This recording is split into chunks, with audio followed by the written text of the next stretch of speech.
Dans les semaines qui suivront la chirurgie, vous pourriez rencontrer plusieurs symptômes comme la douleur, la constipation, la fatigue ou le manque d'endurance musculaire, l'incontinence urinaire ou même la dysfonction érectile.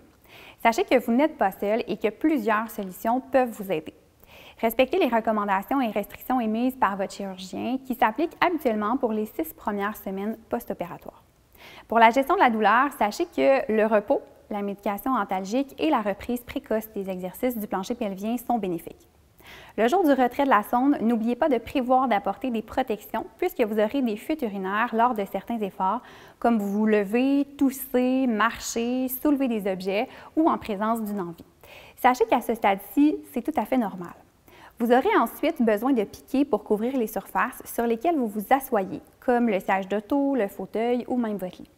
Dans les jours suivant le retrait de la sonde, allez uriner plus régulièrement, puis espacer graduellement afin de retrouver le volume de votre vessie et votre contrôle sur les envies. Les volumes d'urine perdus peuvent être assez impressionnants au début, donc il existe des protections spécifiques pour les hommes, souvent dans un emballage de couleur bleu, gris ou noir. Au fur et à mesure que le temps avance, diminuez graduellement l'utilisation des protections urinaires parce que cela encourage les bons comportements. Pour certains, les fuites cesseront dans les jours qui suivront l'intervention, alors que pour d'autres, cela pourrait prendre jusqu'à quelques mois.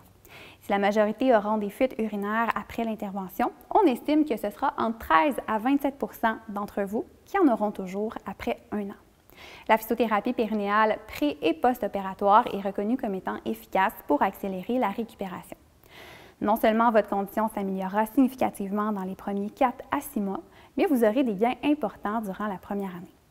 Sachez que les incontinences urinaires post-opératoires surviennent surtout à l'effort, donc n'oubliez pas d'utiliser la technique de verrouillage abdominaux-périnéal, c'est-à-dire de faire une contraction maximale du plancher pelvien avant, pendant et après l'effort. Pratiquez cette technique avant la chirurgie pour mieux la maîtriser dès le retrait de la sonde. Reprenez vos exercices de renforcement du plancher pelvien le jour du retrait de la sonde. Ne soyez pas surpris du manque d'endurance ou de force, ce qui est très fréquent au début.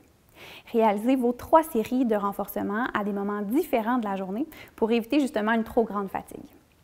Donnez-vous du temps, soit environ 12 mois, pour récupérer au maximum les fuites urinaires à l'aide de vos exercices de renforcement périnéaux. Cependant, si les résultats sont insuffisants, d'autres alternatives peuvent être utilisées ou combinées aux exercices et peuvent assurer une meilleure récupération. Donc, par exemple, des pinces péniennes peuvent être utilisées quelques heures à la fois pour éviter les fuites lors des sorties.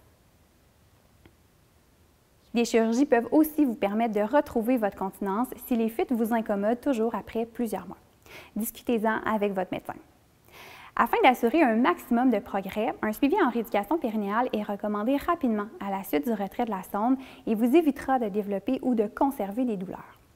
Dans les 3 semaines suivant la chirurgie, un écoulement rosé et sanguignolant peut survenir lorsque vous urinez. C'est le détachement normal de la croûte de la suture enclurette et la vessie. Si cela persiste après ce délai, contactez votre médecin évidemment. Pour l'évacuation des selles, comme les efforts de poussée devront être réduits après la chirurgie pour laisser le temps aux muscles de récupérer, une gestion efficace de la constipation est souhaitable. Suivez les conseils en lien avec la technique d'évacuation des selles, mais aussi en lien avec les recommandations quotidiennes de fibres et l'hydratation. Pendant les 8 premières semaines, ne faites pas d'exercices ardus ou de soulèvement de charge de plus de 10 livres et d'efforts comme pelleter la neige ou pousser une tondeuse à gazon. Reprenez progressivement vos activités régulières comme l'entretien de la maison ou autres. La reprise graduelle de la marche est un excellent exercice. Commencez par des courtes promenades et augmentez la distance dès que vous sentez que vos capacités vous le permettent. Pour les sports plus intenses comme le hockey, la course à pied, le vélo, respectez les recommandations médicales qui sont généralement de 12 semaines. Le risque d'impuissance ou dysfonction érectile est une conséquence possible de la prostatectomie. Dès le retrait de la sonde, il sera possible de stimuler l'érection de différentes façons. Même si les érections sont partielles, tentez fréquemment de produire cet effet. La fonction érectile récupère sur une période pouvant s'étendre de 2 à 4 ans. Donc, en plus du renforcement du plancher pelvien, il existe des médicaments ou des dispositifs qui peuvent aider à faciliter ou même complètement créer l'érection, comme les pompes péniennes ou les anneaux péniens. Des injections intracaverneuses et des chirurgies sont également possibles. Discutez-en avec votre médecin. Les cicatrices que vous présentez, qu'elles soient petites ou plus importantes, nécessitent votre attention.